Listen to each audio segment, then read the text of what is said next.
주민등록번호가 나오나요? 주민등록번호랑 주소가 다 나오는데요. 괜찮으세요?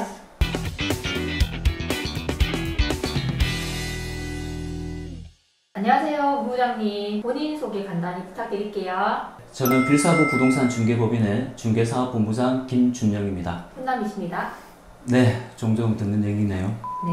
빌사부TV 기획 컨텐츠 주제가 어떻게 정해졌는지 궁금하네요. 최근에 발생했던 전세 사기 사건에 집중을 하고 그런 내용들을 통해서 국민들이 재산권을 보호받고 안심하시고 거래할 수 있는 그런 쪽의 방향을 잡아봤습니다. 지난달 기사를 보더라도 이 전세 사기 특별 단속으로 관련자 3,500여 명이 검거가 됐고 또 피해자 5천여 명, 피해액도 무려 6천억 원에 달하는 걸로 밝혀졌죠. 잘못된 부동산 거래가 한 번에 이 전 재산을 맞먹는 목돈을 날릴 수도 있다는 것에서 콘텐츠가 구성되었다고 보시면 좋을 것 같습니다. 부동산 사기를 예방하고 내 재산을 지키기 위해서 가장 기본적으로 해야 될 일은 무엇일까요? 가장 기본이 된 사항은 신분증을 통해서 본인의 진위 여부를 확인하는 것이 가장 중요하겠죠. 기본인 것 같은데요. 어떻게 확인을 하면 될까요? 신분증 같은 경우에는요, 우선 뭐 제가 가지고 있는 신분증을 한번 보여드릴 건데 주민등록번호가 나오나요? 주민등록번호랑 주소가 다 나오는데요. 괜찮으세요? 주민등록증 보시면 이 좌측 상단에 보시면 태극 문양의 마크가 있는데 이 문양을 이렇게 각도를 다르게 하시면 색깔이 달라지는 걸 확인하실 수도 있고요. 또 좌측 하단에 주민등록번호가 아닌 생년월일과 본인의 사진이 같이 교차되면서 역시 각도에 따라 화면이 달라지는 것을 통해 확인이 가능하십니다. 20년 1월 1일 이후에 발급된 주민등록증에 한해서 육안으로 구분이 가능하시겠습니다. 혹시 주민등록증 말고 다른 걸로 확인할 수 있는 방법은 없을까요? 정부에서 이용하고 있는 정부 24시 모바일 신분증 확인증을 통해서 지인 여부를 확인하실 수가 있는데 중요한 것은 당사자 쪽에서 마음을 먹고 이 주민등록증을 위조하게 되면 정부에서 제공하는 이런 공시된 자료들도 위조된 사실들이 또 공시될 수 있기 때문에 반드시 육안으로 확인하는 과정이 필요합니다. 그런데 신분증 말고 다른 걸로 또 확인할 수 있는 방법은 없을까요? 보통 신분증 확인은 사실 기본이고요. 추가적으로 본인의 진위 여부를 확인하시려면 지금 흔히들 많이 하고 계신 게 인감증명서예요. 인감증명서를 통해서 본인 진위 여부를 확인하시는데 문제는 이 인감증명서도 위조가 될 수 있다는 것이죠. 보시는 것처럼 이 본인 소명 사실 확인서라는 게 있어요. 이 본인 소명 사실 확인서는 본인이 자필 서명만으로도 주민센터에서 발급이 가능하세요. 간편하게 발급되는 것도 있지만 본인 서명 사실 확인서는 용도를 기재함으로써 그 용도에 대해서만 본인이 자격을 가지는 그런 확인 절차가 또 병행이 될 수 있다는 것입니다. 본인 서명 사실 확인서라는 건 처음 알았는데 정말 아는 게 힘이네요. 계약할 때 당사자 본인이 아니고 대리계약할 때도 있잖아요. 네. 그럴 때는 어떻게 해야 될까요?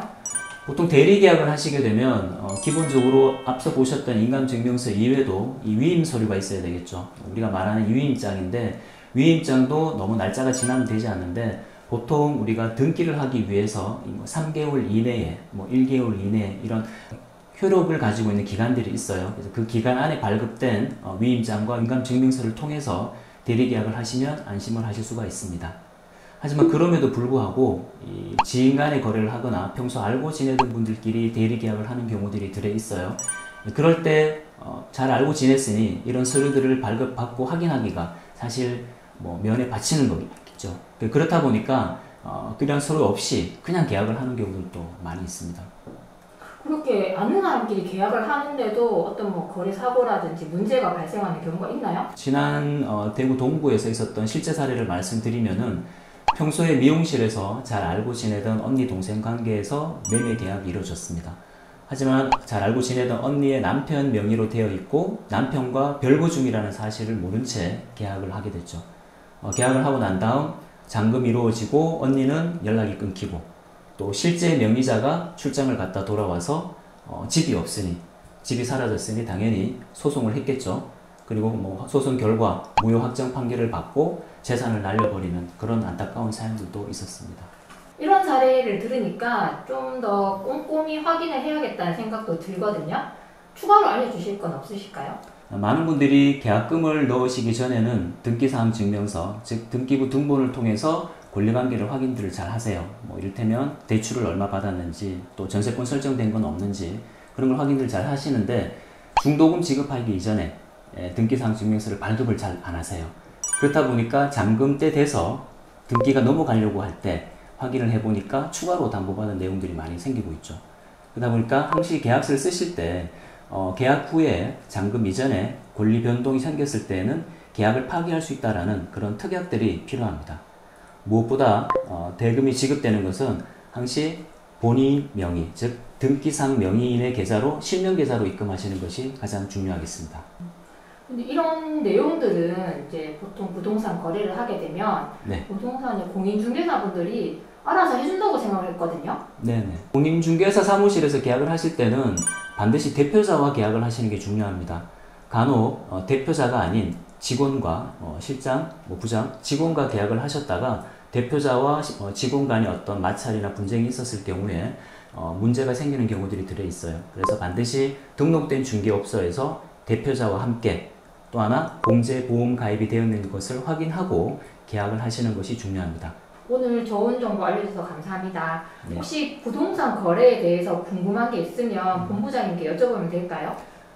저한테 여쭤보신 건 상관없는데 제가 개인 번호를 따로 알려드릴 수도 없고 하니 저희 빌사부 홈페이지를 통해서 SNS부터 블로그, 카카오톡까지 다양한 채널을 통해서 게시판에 글을 올려주시면 다음번 컨텐츠 때 내용을 담아보도록 하겠습니다.